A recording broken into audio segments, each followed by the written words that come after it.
This is my review for The Will of the Many by James Islington. Overall, I really loved this book. I would recommend it. It is a high fantasy novel based on ancient Roman society, and the society runs off of individuals ceding will, which is somewhat akin to the physical power of your labor to the next level of the pyramid in society, and it functions from the top down, much like ancient Roman society did with 3 different pillars of government. The book follows our main character, Vis, who is an orphan from colonization, because in this world, the countries, it deals very heavily with colonization. You know, there's an empire. That being said, I think that the book did a really interesting job of tackling how different characters and individuals respond to trauma and colonization, though I think I would have liked it to dig a little bit more into that, and I'm hoping that Islington does that with future novels, because this is the first book in the series. The next book's coming out at the end of 2025, I believe, and I will say that it does read like the first book in a series. There's a lot of setting up stakes, and there's not a lot of payout yet. However, I did not mind that there wasn't a lot of payout, A, because I know it's the first book, and B, because the way that those stakes are being set up and the net that it's being woven is so interesting and well thought out that I was just captivated by that. The pace, also because it feels like the first book in a series, is not particularly fast. It was steady, it was engaging, but it was sort of more like a car on the highway that's just revving a little bit and then cruising, as opposed to, I feel like, what I often find in fantasy books where it just goes up the whole novel.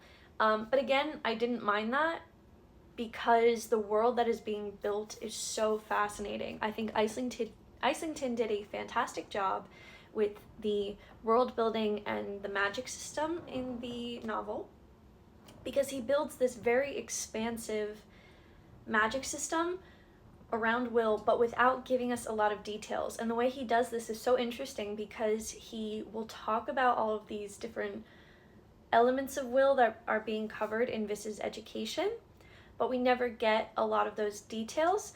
So he does a good job balancing making this world feel very expansive and giving a sense of mystery and making it unclear to us what exactly are the rules of this magic system, while also implying there are rules and there is a broader world out there. So I'm very fascinated by that. I don't know how many books there are going to be in this series, but I'm really hoping it's more than just 2 or 3, because I really like the world that he's setting up and I want to keep exploring it. I think at times the foreshadowing was a little heavy-handed. Again, because it felt like the first book in a series, I wouldn't say that there was a huge climax. It was kind of, we got to the climax and I was like, okay, I had a feeling that's where we were going. I'm not mad, but I had a feeling that's where we're going, and I'm excited to be on this ride and seeing where we're going next. And my last point is that I think the main character is really interesting because he doesn't read to me like your typical fantasy protagonist.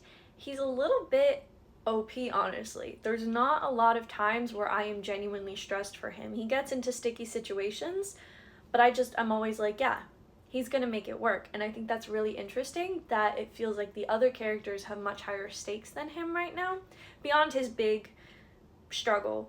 But it feels like a lot of the other characters have a lot more at stake at the moment. So I'm really interested.